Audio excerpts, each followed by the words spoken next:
High student, this is Tunna. আমরা তো তোমাদের জন্য হিসাব বিজ্ঞানের জাবেদার উপর সিরিয়ালি ভিডিও মেকিং করা শুরু করেছি। আজকে তার পঞ্চম ক্লাস। আজকের ক্লাসের মধ্যে আমরা তিনটি খরচের জাবেদা নিয়ে আলোচনা করার চেষ্টা করেছি। এই তিনটি হচ্ছে বিজ্ঞাপন,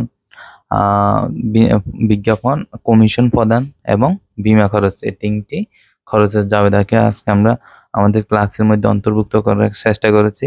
পূর্বের ক্লাসগুলোতে তোমরা যারা এখন আমাদের পূর্বের ক্লাসগুলো দেখো না খরচের জাবেদাগুলো, অবশ্যই তোমরা আমাদের খরচের জাবেদাগুলো ক্লাসগুলো দেখে নিবে।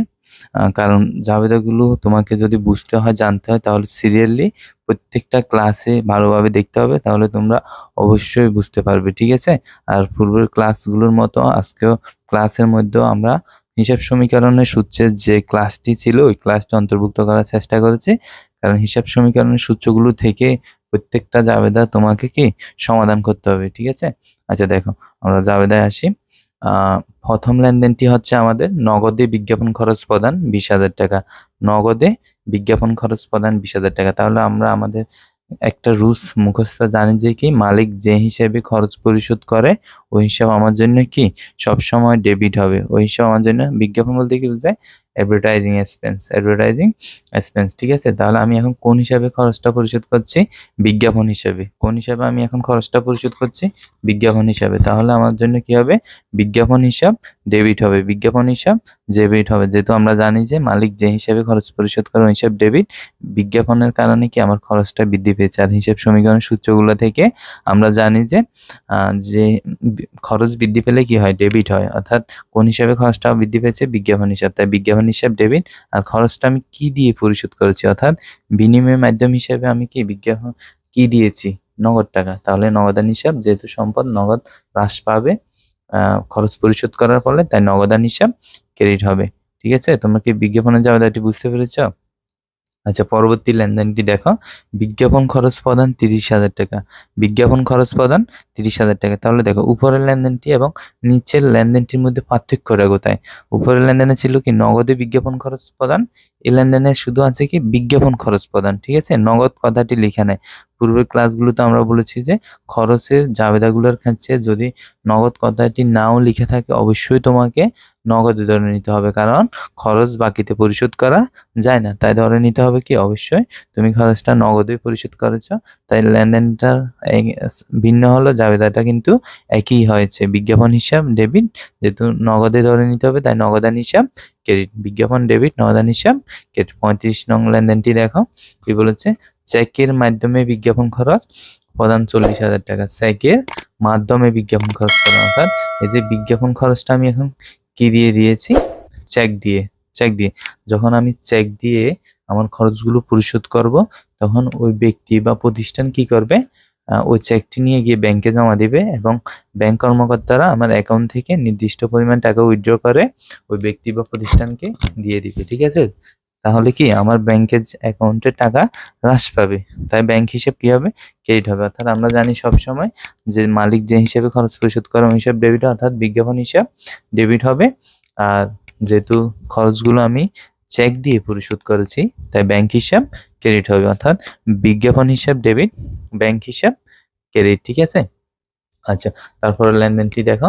এই লেনদেনটি একটু আলাদা আছে, যে বিজ্ঞাপন বলে নাই তবু কিন্তু বিজ্ঞাপন আসবে। দেখো কিভাবে আসে, আমি তোমাদেরকে সুন্দরভাবে বুঝিয়ে বলার চেষ্টা করছি। একটু মনোযোগ দিয়ে তোমরা দেখবে এবং শুধু দেখো, দেখলেই হবে না, যে কথাগুলো গুরুত্বপূর্ণ এবং এই সবগুলো জাবেদাই কিন্তু তোমাদের জন্য গুরুত্বপূর্ণ।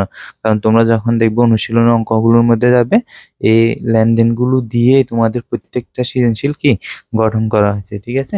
আচ্ছা, লেনদেনটি দেখো যে কি বলেছে। বিনামূল্যে পণ্য বিতরণ 20,000 টাকা। আচ্ছা, তোমরা দেখো। আচ্ছা, তোমাদের বিষয়টি আমি উদাহরণের সাহায্যে বুঝিয়ে বলার চেষ্টা করছি। মানুষ বিনামূল্যে দুইটি কারণে বিতরণ করে থাকে। কয়টি কারণে বলছি? দুইটি কারণে। একটি হচ্ছে সমাজসেবা, আর একটি হচ্ছে বিজ্ঞাপনের উদ্দেশ্যে। কি বলেছি? একটি হচ্ছে সমাজসেবা করার উদ্দেশ্যে, অন্যটি হচ্ছে বিজ্ঞাপনের উদ্দেশ্যে। ঠিক আছে? তুমি যেহেতু একজন ব্যবসায়ী, তোমাকে সবসময় ব্যবসায়িক মেন্টালিটি থেকে চিন্তা ভাবনাটা করতে হবে। ঠিক আছে? ব্যবসায়িক মেন্টালিটি থেকে চিন্তা ভাবনা করতে হবে। তাহলে আমি তো একজন ব্যবসায়ী, সমাজ সেবার জন্য কি পণ্য বিতরণ করবে না, ঠিক আছে? সে সবসময় দেখবে কি বিজ্ঞাপনের জন্য। কেন? বিজ্ঞাপনের জন্য পণ্য বিতরণ করবে। তাহলে কি হবে? তাহলে যেহেতু বিজ্ঞাপনের জন্য পণ্যটা বিতরণ করা হবে, তাহলে বিজ্ঞাপন নামক যে হিসাবটা আমার আছে, যে খরচটা আছে, ওই খরচটা বৃদ্ধি পাবে। তাহলে বিজ্ঞাপন হিসাব ডেবিট হবে। বিনামূল্যে পণ্য বিতরণ কেন করছি আমি? বিজ্ঞাপনের উদ্দেশ্যে, তাই বিজ্ঞাপন হিসাব ডেবিট হবে। আর আচ্ছা, বিজ্ঞাপনের উদ্দেশ্যে কি আমি কি নগদ টাকা দিয়েছি? অবশ্যই না। এখানে কি বলা আছে? পণ্য, পণ্য বলা আছে, ঠিক আছে? পণ্যের জন্য কোন হিসাব আছে? আমরা আমাদের জাবেদার প্রথম ক্লাস থেকে শিখেছি যে কি হিসাব বিজ্ঞানে পণ্য নামে কোনো হিসাব লেখা হয় না, পণ্যের জন্য ক হিসাবে লিপিবদ্ধ করতে হবে। কোন হিসাবে? ক হিসাবে। দেখো, আমার বিজ্ঞাপনের বিনিময়ে এখন আমার থেকে কি গিয়েছে? ধরো আমি যদি বিজ্ঞাপনের বিনিময়ে কোনো একটা প্রোডাক্ট বিতরণ করি, তাহলে ওই নির্দিষ্ট পণ্যটি যাবে, ঠিক আছে? আমার প্রতিষ্ঠান থেকে নগদ অর্থ যাবে না, ওই পণ্যটি যাবে। তাই পণ্য নামে হিসাব বিজ্ঞানে কোনো হিসাব লেখা হয় না, তাই আমাকে কি ক হিসাব ক্রেডিট করতে হবে, ক হিসাব ক্রেডিট করতে হবে। তাহলে জাবেদাটি কি বলবো? বিজ্ঞাপন হিসাব ডেবিট, ক হিসাব ক্রেডিট। আচ্ছা, এখন তোমরা অনেকে বলবে যে স্যার আপনি তো সবসময় বলেছেন কয় সবসময় ডেবিট হবে, কয় সবসময় ডেবিট হবে। তাহলে এই লেনদেনের ক্ষেত্রে কয় কেন ক্রেডিট হয়েছে, তাই না? দেখো, কিনার ক্ষেত্রে আমি তোমাদেরকে কি বলেছিলাম? কিনার ক্ষেত্রে কয় সবসময় ডেবিট হবে। এখানে কিন্তু আমি কয় করি নাই, এখানে কি পণ্যটা বিতরণ করে ফেলেছি, পণ্যটা বিতরণ করে ফেলেছি, তাই ক হিসাব ক্রেডিট হয়েছে। তোমাকে বুঝতে পেরেছো? আচ্ছা দেখো, তাহলে লেনদেনটি কি, জাবেদাটি কি হবে? বিজ্ঞাপন হিসাব ডেবিট, ক হিসাব ক্রেডিট। আশা করি তোমরা অবশ্যই বুঝতে পেরেছো। আর না বুঝলে আমাদের অবশ্যই কমেন্টে বলবে তোমাদের কোন জায়গায় সমস্যা হচ্ছে। আমরা তার পরবর্তী ক্লাসে অবশ্যই তোমাদের এই অজানা বিষয়গুলো বুঝিয়ে দেওয়ার চেষ্টা করব, ঠিক আছে? তারপর লেনদেনটি দেখো, নগদে কমিশন প্রদান 20,000 টাকা, নগদে কমিশন প্রদান 20,000 টাকা। আচ্ছা, কমিশনটা আমার জন্য হচ্ছে খরচ, কমিশনটা আমার জন্য কি খরচ। তোমরা অনেকেই বুঝো না যে কমিশন জিনিসটা আসলে কি। আচ্ছা, তোমাদেরকে আমি একটি উদাহরণের সাহায্যে বুঝিয়ে দেওয়ার চেষ্টা করব। হিসেব বিজ্ঞান দেখো, হিসেব বিজ্ঞান তোমাকে সবসময় যে উদাহরণগুলো আমি বলি ওইগুলোর প্রতি মনোযোগ দিতে হবে, ঠিক আছে? কারণ উদাহরণের সাহায্যে কিন্তু বেশিরভাগ ক্ষেত্রে হিসেব বিজ্ঞান তোমাকে মনে রাখতে হবে। দেখো, কমিশন জিনিসটা বলতে কি বোঝায়? কমিশন হচ্ছে, আচ্ছা আমি একটি তোমাকে শেয়ার কোম্পানির ক্ষেত্রে তোমাদেরকে বুঝিয়ে বলার চেষ্টা করছি যে কমিশন জিনিসটা কি। কমিশন ধরো একটি কোম্পানি 1 কোটি টাকা মূলধন প্রয়োজন, 1 কোটি টাকা মূলধন প্রয়োজন। ওই কোম্পানি চিন্তা করলো যে এগুলো ব্যাংক থেকে লোন না নিয়ে ধরো তোমার এইগুলো কি বাজার থেকে, অর্থাৎ বাজার থেকে সংগ্রহ করবে এই অর্থগুলো, কি বাজার থেকে। এই চিন্তা ভাবনা থেকে কোম্পানি কি করলো, 1 কোটি টাকাকে ধরো 1,000 শেয়ারে বিভক্ত করলো, 1,000 শেয়ারে বিভক্ত করলো এবং প্রত্যেকটি শেয়ারের দাম ধরো 10,000 টাকা করে পড়লো, ঠিক আছে? এখন অনেকে 10,000 টাকা দিয়ে শেয়ারগুলো ক্রয় করার সামর্থ্য রাখে। শেয়ার কি? শেয়ার বলতে তাহলে তোমরা কি বললে? কোম্পানির মূলধনের ক্ষুদ্র ক্ষুদ্র যে অংশ হয় তাকে আমরা কি বলি? শেয়ার বলি। কোম্পানি মূলধনের ক্ষুদ্র ক্ষুদ্র অংশ। এই যে 1 কোটি টাকা, 1 কোটি টাকাকে আমরা 1,000 শেয়ার বিভক্ত করেছি এবং মনে করি ধরো প্রত্যেকটা শেয়ার 10,000 টাকা করে হয়েছে, ঠিক আছে? তাহলে এই 10,000 টাকা, প্রত্যেকটি 10,000 টাকা মূল্যের যেগুলা শেয়ার, এগুলো হচ্ছে আমার জন্য কি মূলধনের ক্ষুদ্র ক্ষুদ্র অংশগুলো আমার জন্য কি শেয়ার।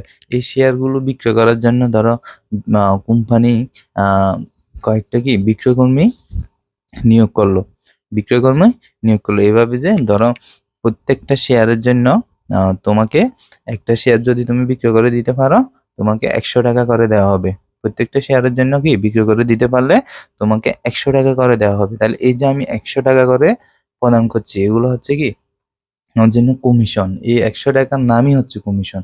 তোমরা কি তাহলে কমিশনটি কি বুঝতে পেরেছ? আশা করি অবশ্যই বুঝতে পেরেছো। তাহলে কমিশন প্রতিষ্ঠানের মালিকের জন্য কিন্তু ব্যয় হচ্ছে, প্রতিষ্ঠানের মালিকের জন্য কি ব্যয় বা খরচ হচ্ছে। তাহলে আমরা জানি যে মালিক যে হিসেবে খরচ পরিশোধ করে ওই হিসাব সবসময় ডেবিট হয়। অর্থাৎ যেহেতু মালিক এখন কমিশন হিসেবে খরচটা পরিশোধ করছে, তাই কমিশন হিসাব ডেবিট হবে, কমিশন হিসাব ডেবিট। আর কি দিয়ে পরিশোধ করছে? নগদ টাকা দিয়ে, তাই নগদান হিসাব ক্রেডিট। অর্থাৎ কমিশন হিসাব ডেবিট, নগদান হিসাব ক্রেডিট। আচ্ছা, তারপরের লেনদেনটি দেখো, তারপরেরটি হচ্ছে কি চেকের মাধ্যমে কমিশন প্রদান, চেকের মাধ্যমে কমিশন প্রদান। আবার দেখো, মালিক কোন হিসেবে খরচটা পরিশোধ করেছে? কমিশন হিসেবে।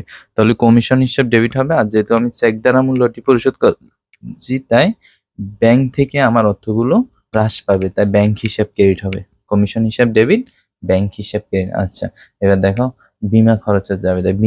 বিমাকে বলা হয় কি ক্ষতিপূরণের চুক্তি। ক্ষতিপূরণের চুক্তি। বিমা হচ্ছে যখন আমি কোনো ক্ষতিপূরণ চুক্তির উদ্দেশ্যে যখন বিমা করব, বিমার জন্য কিন্তু কি আমাকে নির্দিষ্ট সময় পর পর প্রিমিয়াম দিতে হয়। ঠিক আছে, এগুলো হচ্ছে আমার জন্য ব্যয়। বিমাটা তাহলে আমাদের জন্য কি ব্যয় হচ্ছে, যে বিমা প্রিমিয়ামটা আমি পরিশোধ করব নির্দিষ্ট সময় পর পর চুক্তি অনুযায়ী, ওটা হচ্ছে আমার জন্য ব্যয়। তাহলে মালিক কোন হিসাবে এখন খরচটা পরিশোধ করছে? বিমা হিসাবে। কোন হিসাবে মালিক খরচটা পরিশোধ করছে? বিমা হিসাবে। তাহলে মালিক যে হিসাবে খরচ পরিশোধ করে ওই হিসাবে আমরা জানি ডেবিট হয়, অর্থাৎ বিমা খরচ হিসাব ডেবিট হবে। অথবা ভিন্নভাবে বললে কি হয়, ওই যে খরচ বৃদ্ধি পেলে ডেবিট হয়, হিসাব সমীকরণ সূত্র থেকে আমরা শিখেছি। তাহলে মালিক এখন কোন হিসেবে খরচটা পরিশোধ করছে তোমাকে এটা বুঝতে হবে। কোন হিসাবে? বিমা খরচ হিসাবে। তাহলে বিমা খরচ হিসাব ডেবিট হবে। আর যেহেতু নগদ টাকা দিয়ে পরিশোধ করছে, নগদ আমার জন্য সম্পদ, সম্পদ হ্রাস পেলে ক্রেডিট হয়, অর্থাৎ নগদান হিসাব ক্রেডিট হবে। তার মানে কি দাঁড়াচ্ছে পুরোটা? বিমা খরচ হিসাব ডেবিট, নগদান হিসাব ক্রেডিট। তারপরটি দেখো, চেকের মাধ্যমে বিমা খরচ প্রদান। একই জাবেদা, শুধু বিমা খরচ আবার খরচটা আমাকে ডেবিট করতে হবে। বিমা খরচ হিসাব ডেবিট, আর যেহেতু মূল্যটা আমি চেক দ্বারা পরিশোধ করেছি, চেকের জন্য ব্যাংক হিসাবটা ক্রেডিট হবে। অর্থাৎ বিমা খরচ হিসাব ডেবিট, ব্যাংক হিসাব ক্রেডিট। ঠিক আছে। আচ্ছা, প্রত্যেক দিনের মতো আজকেও আমি তোমাদের জন্য থেরাপি পদ্ধতি আমার ক্লাসে রাখার চেষ্টা করেছি, যাতে তোমরা খুব সহজে থেরাপি পদ্ধতি থেকে জাবেদাগুলো মনে রাখতে পারো। ঠিক আছে। দেখো, প্রশ্নটি হচ্ছে নগদে ও চেকে বিজ্ঞাপন, কমিশন খরচ প্রদান করা হলে বিমা খরচ প্রদান। আজকে যে 3টি জাবেদা লিখেছি, এই 3টি থেকে আজকে থেরাপি পদ্ধতিটা তোমাদেরকে বুঝিয়ে দেওয়ার চেষ্টা করব, যাতে তোমাদের খুব সহজে মনে থাকে। দেখো, যে হিসেবগুলো ওই যে উপরেই লিখে আছে যে মালিক যে হিসাবে খরচ পরিশোধ করে ওই হিসাব ডেবিট হয়। তাহলে আজকে যে বিজ্ঞাপন, কমিশন, বিমা, এই 3টা খরচের জাবেদা দিয়েছি, তিনটাই আমার জন্য কি ডেবিট সব সময়। খরচ খরচ আমার জন্য কি সব সময় ডেবিট হবে। ঠিক আছে। তাহলে বিজ্ঞাপন হিসাব ডেবিট, বিজ্ঞাপন হিসাব ডেবিট। মালিক যদি কমিশন হিসাবে খরচ পরিশোধ করে, কমিশন হিসাব ডেবিট। মালিক যদি বিমা খরচ হিসাবে খরচ পরিশোধ করে, তাহলে বিমা খরচ হিসাব ডেবিট। তাহলে ক্রেডিটটা কি হবে? ক্রেডিট হবে ওই হিসাব যে যা দিয়ে আমি এই খরচগুলো পরিশোধ করেছি, যা দিয়ে আমি এই খরচগুলো পরিশোধ করেছি। অর্থাৎ বিজ্ঞাপন খরচ নগদে পরিশোধ করলে নগদান হিসাব ক্রেডিট হবে। ঠিক আছে। যদি আমি চেক দ্বারা খরচগুলো পরিশোধ করি, ব্যাংক হিসাব ক্রেডিট হবে। ঠিক আছে। তোমরা কি আজকের ক্লাসের জাবেদাগুলো বুঝতে পেরেছ? যদি কোনো সমস্যা থাকে আমাদেরকে কমেন্টে অবশ্যই জানাবে। তোমাদের সমস্যাগুলো নিয়ে আমরা পরবর্তী ক্লাসে বুঝিয়ে দেওয়ার চেষ্টা করব। আর যারা আমাদের চ্যানেলটি এখনো সাবস্ক্রাইব করেনি, অবশ্যই আমাদের চ্যানেলটি সাবস্ক্রাইব করে পাশেই থাকবে। ধন্যবাদ সবাইকে।